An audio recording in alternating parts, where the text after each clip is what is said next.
Story Chapter 13 Amine's Story. Dear leader of the believers, she began to tell, in order not to repeat what you already know through my sister's story. I would like to immediately say that after buying a house to live alone, my mother widowed, he married me, along with the dowry left by my father, to one of the richest heirs in this city. Less than a year into our marriage, my husband passed away, leaving me to inherit a fortune of 90,000 equins. The income from this money alone is enough for me to spend my entire life honestly. But during the first 6 months of mourning, I had 10 different sets of clothes made, all of them luxurious and splendid, each costing 1,000 sequins. I started showing off those clothes at the beginning of the year. One day, I was alone at home taking care of housework when I was told that there was a lady who wanted to meet me. I ordered it brought in.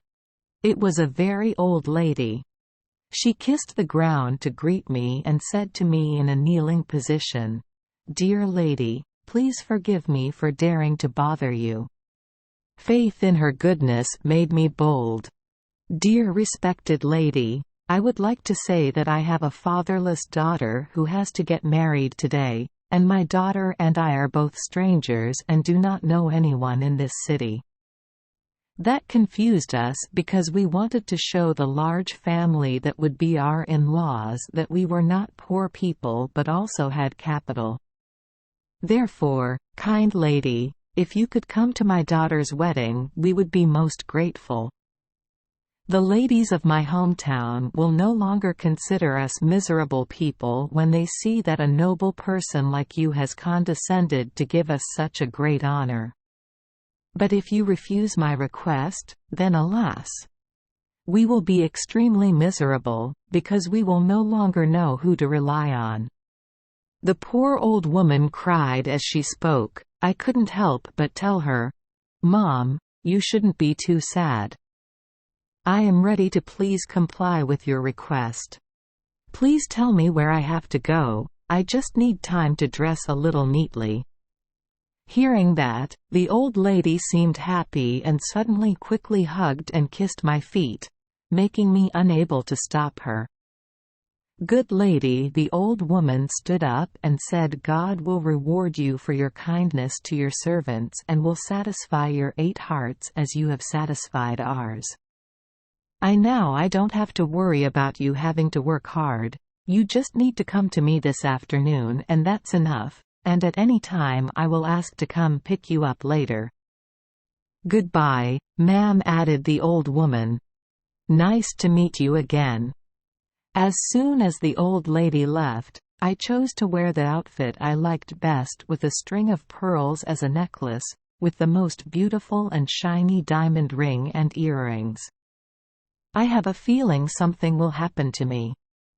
At dusk, the old woman returned with an indescribable look of joy.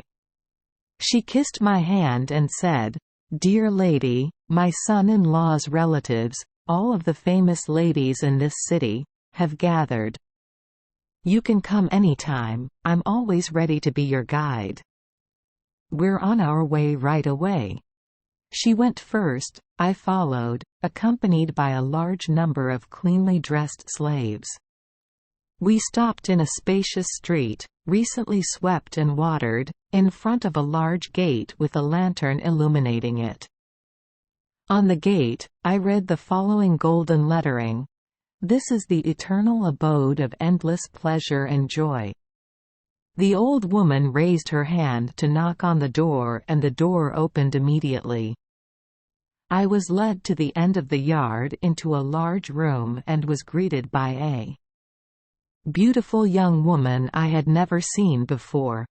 She walked up to me and after hugging and kissing me and inviting me to sit next to her on a platform with a precious wooden throne inlaid with diamonds, she said to me, "Madam, you are invited here to attend wedding ceremony, but I hope you will see that this wedding is completely different from the weddings you envisioned. I have a handsome brother who is more handsome and perfect in every way than any other man. He was so enamored with the portrait of her beauty that he felt his fate was completely dependent on her. He will be extremely miserable if she doesn't take pity on him. He knows your position in society, and I can assure you that his position is not so unworthy in this union. Dear lady, if my prayers have any effect, I would like to add to my brother's words and hope that you will not have the heart to refuse but accept his proposal to welcome you as your wife. Since my husband passed away, I have never had the thought of remarrying, but I don't have the strength to refuse such a good thing. I could only tacitly show my agreement through silence and a blush on my face. The young woman clapped her hands. The door of a room opened and from there stepped out a young man with a mature and charming demeanor, making me feel really lucky to have conquered a guy who was beyond my wishes. He sat down next to me, and through our conversation I realized that his value was even greater than the young woman's introductions to me. When she realized that we were satisfied, she clapped her hands again. A praetor entered, drew up the marriage certificate, signed it, and made all 4 witnesses he brought with him sign. The only commitment that the groom required of me was that I was not allowed to meet or talk to any man other than him. He promised me that other than that, I could completely satisfy him in every way. Our marriage was signed and ended that way. So I turned out to play the main role in the wedding, and I was the only invited guest. A month after the wedding, in need of some fabric, I asked my husband for permission to go shopping. He agreed. I brought along the old woman I mentioned above, who was a member of the family, along with 2 of my slaves. When we reached the Merchant Street, the old woman said to me, "My good mistress, since you want to buy a piece of silk, I will take you to a young merchant I know. He has all kinds of products. You will find what you need there that is not available anywhere else. You don't have to go from one store to another to get tired." I let the old lady lead me and entered a shop owned by a handsome young man. I sat down and told the old lady to show him the most beautiful silks in the store. The old lady kept wanting me to make that request myself, but I told her that one of the commitments in my marriage was not to say anything to any man other than my husband. Therefore, I cannot go against that. The shop owner showed me many fabrics. One I liked more than all of them and asked how much it cost. He told the old woman, "Even if it's gold or silver, I won't sell it, but I will give it to her for free if she lets me kiss her on the cheek." I told the old lady to answer that he was too bold to dare to suggest that. But instead of obeying my orders, the old woman said that the salesperson's proposal was not that big or important. There was no need to say anything, just turn the other cheek, and that was it. I wanted that piece of silk so much that I foolishly followed the old woman's advice. She and my slaves stood in front so no one could see, and I lifted my veil, but instead of a kiss, the salesman bit my cheek until it bled. In pain and so surprised, I fell down unconscious. Being unconscious for a long time was enough time for the owner to close the store and run away. When I woke up, I saw that my cheek was bloody. The old woman and my servants carefully veiled my entire face so that people running up would not notice anything and think I was just having a weak spell. Scheherazade told this, seeing the sky brightening. Morning, so he stopped. The emperor found what he had just heard strange, stood up and promised himself he would continue listening to satisfy his curiosity. The next night, Dinarzade woke up and called out to the queen, "Sister, If you can't sleep anymore, please tell me the story of Miss Amine." The young woman continued like this. Scheherazade said, "The old woman followed me." She continued, very worried about what happened. "Just happened," trying to reassure me. "Dear kind lady, please forgive me for causing this disaster." The old lady brought the owner to this store because the seller was from the same country and did not expect him to do such a shocking thing. "Please don't worry too much. Don't waste any more time. Let's go home together. I will give you medicine that will cure you within 3 days without leaving any traces." The fainting episode made me so weak that I couldn't walk. Although I still made it home, I fainted because I was so weak when I entered the bedroom. But the old lady brought me medicine. I woke up and went to bed. At night, my husband returned. He noticed the tip of the bowl, covered up, asked me what to do. I told him I had a headache and hoped that was all he was asking. But he brought the candle closer and saw the wound on my cheek. "Why is there this wound?" he asked me. Even though my crime was not very serious, I still did not dare to tell the truth. I suppose confessing that to a husband seems somewhat tactless. I told him that when I went to buy a piece of silk to use and got his permission, a firewood carrier walked too close in a narrow street and accidentally let a branch of firewood touch and scratched his face. "It's just a small thing like that." My husband got angry. "That action," he said, "needs to be punished. I will order the praetor tomorrow to arrest all the firewood collectors and execute them all." Fearing that I was the cause of the death of so many innocent people, I told him, "Sir, I will feel very sad when I let that great injustice happen. I beg you not to commit the same mistake.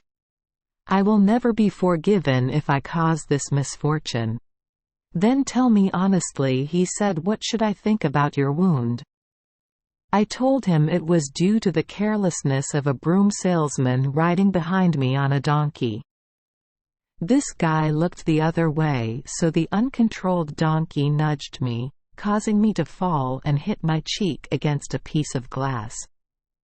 "If that's true," my husband said immediately, "then tomorrow, before sunrise, Prime Minister Glaffer will know about this insolence. He will send all the broom sellers to the Golden Stream. ... Oh, in the name of God," I interrupted him, "I ask you to forgive them. They are not the culprits." "So what, ma'am?" he said. "What should I believe? Please say it. I want you to tell the truth with your own mouth." "Sir," I replied, "I felt dizzy and fell down. That's all." Hearing this, my husband could no longer be patient. He shouted, "Ah, how much time it takes to listen to deceitful words." Having said that, he clapped his hands and 3 slaves entered. "Pull it out of bed," he told them. "Take it to the middle of the room for me." The slaves obeyed his orders. One held my head, one held my legs. He ordered the 3rd guy to get the sword. And when this man brought the sword, he said to it, "You cut it. Cut it in 2 and throw it into the Tigre River to be eaten by fish. That is my punishment for the people I have loved so much." But he betrayed me. Seeing that the slave was still hesitant, he said, "Shoot. What makes you hesitate? What are you waiting for?" "Madam," the slave then told me, "Mrs. touching the last moment of life. She tried to see if there was anything else she wanted to say before she died. I would like to say one thing." Accepted. I raised my head and looked at my husband lovingly. "Then no?" I told him, why did I have to be like this? Why did I have to die in the middle of the happiest days of my life? I wanted to continue, but I was speechless. Tears were falling. My husband didn't feel the slightest bit sorry. Hart, on the contrary, he scolded him severely. Knowing that it would be useless to say more, I turned to plead, but he still insisted and ordered the slave to carry out his duty. Meanwhile, the old woman, my husband's nanny, came in, threw herself next to his feet and tried to calm his anger. "My son," she said, "to repay me for taking care of her, I ask you to forgive her. Remember the saying, a murderer pretends to be dead. A murderer will be killed by others, which will ruin his reputation and everyone's admiration for him. No wonder people wouldn't spread rumors about this bloodshed anger." She said the above sentences with emotion and tears, making a strong impression on my husband. So he said to his nurse, out of respect for her, "I let her live, but I want her to carry a mark on her body that will always remind her of her sins."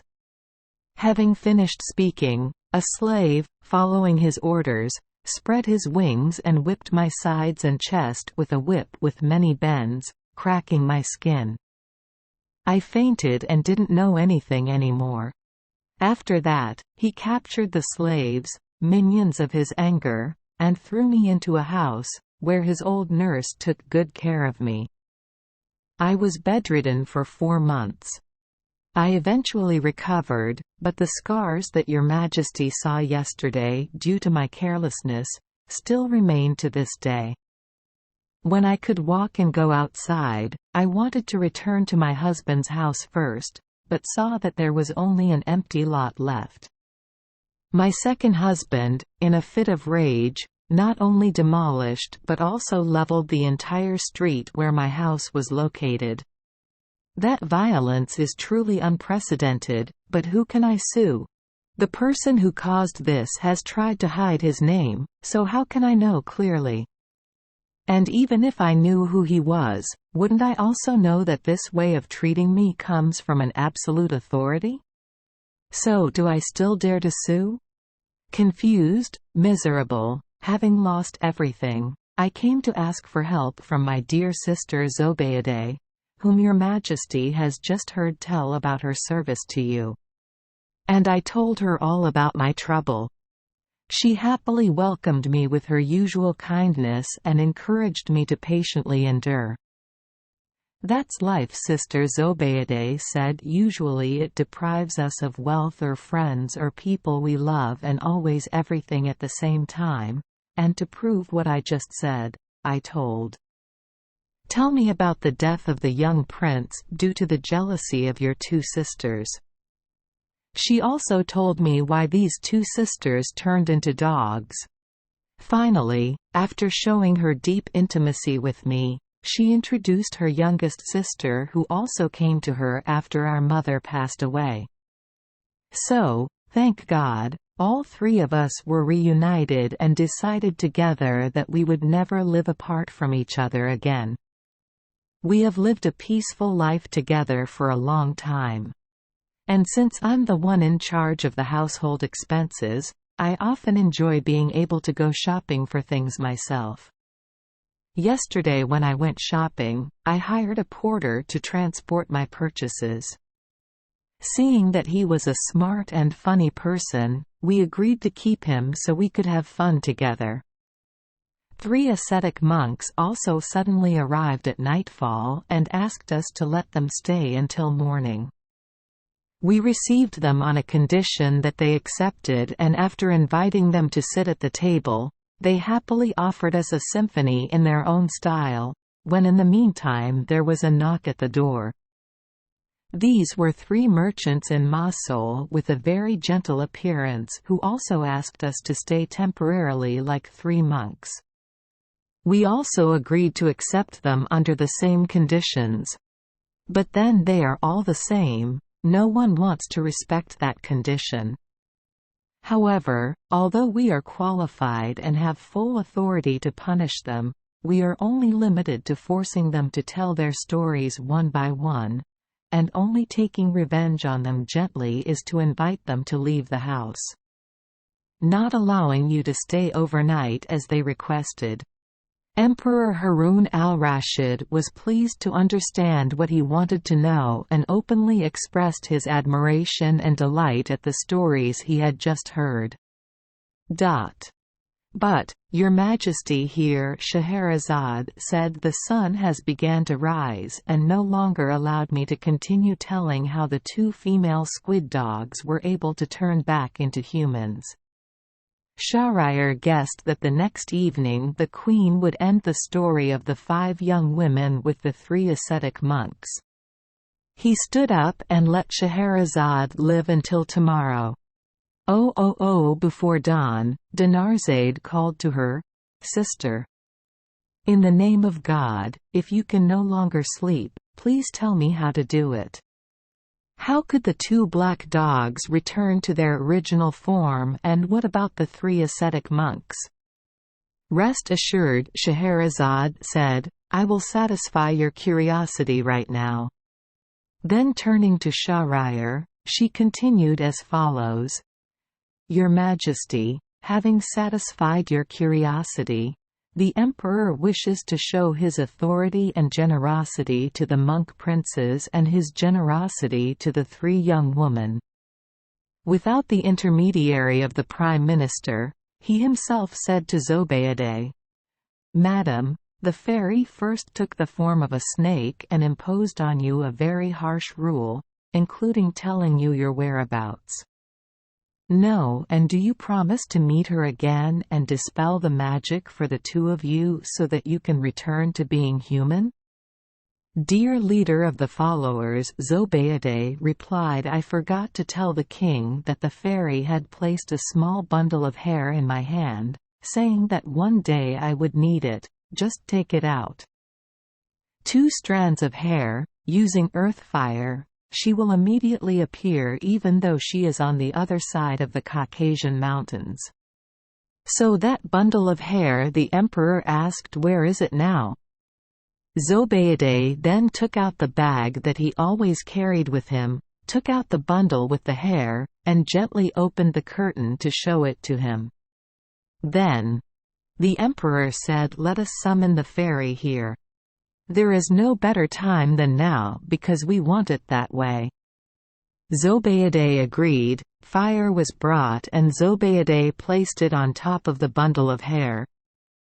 Immediately the whole palace shook. The fairy appeared before the emperor in the form of a beautifully dressed woman.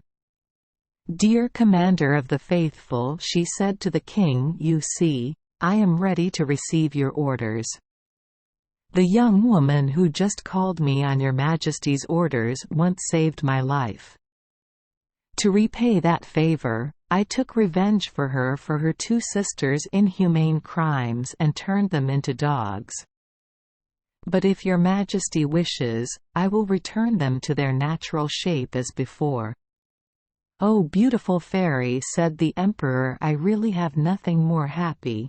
Please give them that grace. Then I will find a way to console them that they have had to endure a very miserable life. But first, I would like to ask you to help the young woman who was brutally abused by her husband. Since you don't understand everything, you certainly can't help but know this.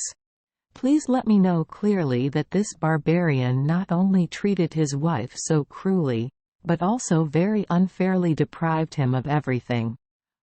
All her assets. I am surprised that such an inhumane, most unjust act insults my reputation without my even knowing it. For your Majesty's satisfaction," said the fairy, "I will return these 2 dogs to their original form, will completely cure this young woman of her scars as if she had never been beaten, and finally I will let your Majesty know who tortured her like that." The emperor sent someone to take the 2 dogs at Zobeide's house to the fairy and told her to get her a full bowl of water. She mumbled some words that no one could hear over the cup of water, then sprinkled the water in the cup on Amine and the 2 dogs. All the scars on Amine's body disappeared, and the 2 bitches turned into 2 gorgeous young women.